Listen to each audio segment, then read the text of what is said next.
అప్ప ఇంకా అలాగే కూర్చున్నావా? పడదా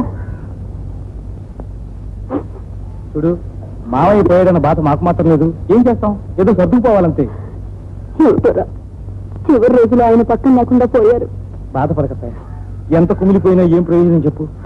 అవతల ప్రొడ్యూసర్ గారు ఎదురు చూస్తుంటారు. పడబెడదాం. అదే కథ, మావయ్యకి నాట్యం మీద ఎంత మమకారం ఉందో నీకు తెలుసు. రేపు మన సాహిత్య సినిమాల్లో మంచి డాన్సర్ గా పేరు తెచ్చుకుందనుకో, ఆ లోపల ఉన్న మావయ్య ఆత్మ అంత సంతోషపడుతుందో ఆలోచించు. పద. ఇప్పుడు దుర్మూర్తి వస్తుందని మన మాస్టర్ వెళ్ళి ఆఫీస్లో కూర్చున్నాడు కూడాను. ఆ ప్రొడ్యూసర్ నేను కంగారు పెట్టేస్తున్నాడే ఏటో.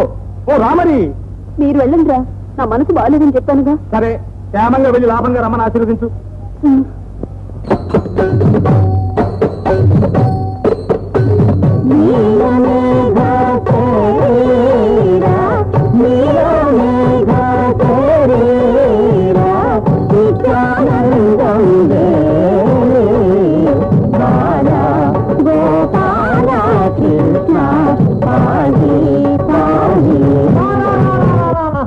ఏమిటి సార్, తాళం ఏమైనా తప్పిందా?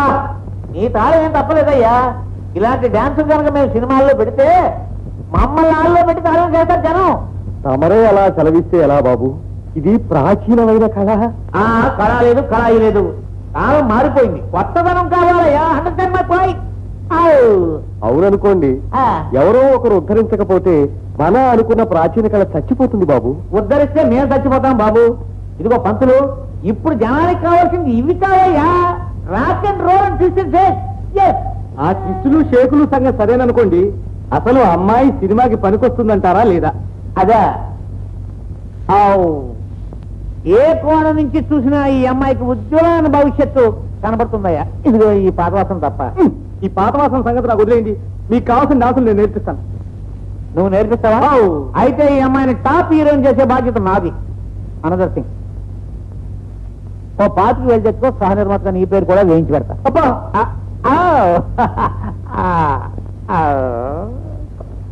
మాయ, మన ఊరు మనం వెళ్ళిపోదాం పదం. ఇక్కడ ఉండొద్దు. ఎందుకు సావిత్రి? ఆయన నా మొహం మీదే నా డాన్స్ బాగోలేదంటే నాకెంత ఏడుపు వచ్చిందో తెలుసా? నువ్వు ఊరుకో సావిత్రి. ఏమయ్యా భరతముని, కోటగారేసి మినపగారులు 4 సెక్రెట్లు లాగించేసి సినిమానికి పనికిరాని డాన్స్ అయ్యాను నేర్పేది బాబు. అరగంట సేపటి నుంచి తిట్టిన తిట్టు తిట్టకుండా, కొట్టిన చోట కొట్టకుండా కొట్టుకుంటూ వస్తున్నారు. నేను చేసిన తప్పేమిటి బాబు? నాకు వచ్చిందంతా మాయా మర్మం లేకుండా నేర్పాను ఆ అమ్మాయికి. అది మీకు నచ్చపోతే చెప్పండి, దాని ఖర్చులు కూడా మిమ్మల్ని డబ్బులు అడగను. నా పెట్టే నెత్తిని పెట్టుకుని నడి చక్కా పోతాను. ఏమిటి, మా చేత ఇంత డబ్బు ఖర్చించి నీ మాన నువ్వు పోతానంటావా? చూడు మాస్టర్, పిచ్చి పిచ్చి వేషాలు వేసి 60 మైల్ స్పీడ్ లో కారు పోనిచ్చి ఓ తోపు వస్తాను. బాబు బాబు బాబు, అంత పని మాత్రం చేయకండి. పిల్ల జల్లా గలవాడి బాబు. ఊళ్ళో ఉన్న తెలుగు హిందీ సినిమాలని చూపించేయండి. ఓ గ్రాఫోను రికార్డు నా మొహాన్ని పారేయండి. మన అమ్మాయికి ఏ విధంగా చెబితే వాళ్ళకి నచ్చుతుందో ఆ విధంగా చెప్తాను. బాబు బాబు బాబు, చచ్చిపోతున్నాను బాబు.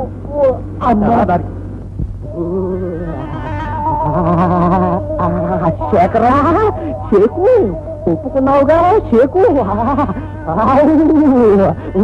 అమ్మా సావిత్రి, త్వరగా రమ్మా, షేక్ కూడా నేర్పిస్తాను. తీసుకో అమ్మా. కాదమ్మా, ఐసు ముక్క తీసుకో. ఎందుకు? వేసుకో వేసుకో వేసుకో. అదే అదేమ్మా మనకు కావాల్సింది, షేకు. అదే మాస్టర్ గారు, పొద్దు నుంచి అమ్మాయి మంచిగా కూడా తీసుకోలేదు. కాస్త కాఫీ తీసుకొనివ్వండి. అమ్మా కాఫీ అమ్మాయికి. అమ్మాయికేనమ్మా, బాగా ఉంది కదా. అదేమ్మా పిస్సు, అదే పిస్సు, అదే పిస్సు, అదే పిస్సు. ఏడు పంతులు గారు, ఇంత విద్య కడుపులో దాచుకుని ఏమి రాదంటారేమిటి? ఏమిటా మరి కొత్తగా ఉంది? ఏమి డాన్స్ ఇది? నా పిండాకుడు. అదే పిండా గిరగరు. పిండా గిరగరు? What is it? అదేనండి, తల్లి గర్భంలో పిండం ఎలా గిరగిరా తిరుగుతుందో దాన్ని ఆధారం చేసుకుని పాశ్చాత్యులు కనిపెట్టిన నృత్యమే ఈ పిండా గిరగరు. Good good good good good. ఇలాంటి కొత్త కొత్తవేనా మన జనానికి కావాల్సింది. ఇదిగో పంతులు, నువ్వే మన పిక్చర్ డాన్స్ డైరెక్టర్. ఇంటర్వ్యూల ముందు 2, ఇంటర్వ్యూల తర్వాత 4 పెట్టి మరే షూటింగ్ ప్రారంభించేద్దాం. ప్రారంభించండి. నేను నేర్చుకున్నదంతా మట్టి కొట్టుకుపోయిన తర్వాత ఏం జరిగితే నాకే. ప్రారంభించండి. 2 పెద్ద చెరువులు పశ్చిమ ఆసియాలో ఉన్నాయి. వీటిని అక్కడున్న ప్రజలు ఈ చెరువుల్ని సముద్రాలు అని పిలుస్తారు. కానీ అవి మాత్రం చెరువులే. ఈ రెండు చెరువులు కూడా ఒకే నది నుండి వచ్చిన నీళ్లతో ఏర్పడ్డాయి. గోలాన్ హైట్స్ నుండి పుట్టిన జోర్దాన్ నది లెబనాన్లోని చెట్ల మొదళ్ల నుండి రకరకాల ఔషధాల తత్వాలను తీసుకొని స్వచ్ఛంగా ప్రవహిస్తూ ఉత్తర దిక్కున వెళ్లి ఒక సముద్రంగా ఏర్పడుతుంది. అలాగే దక్షిణం వైపుగా వెళ్లి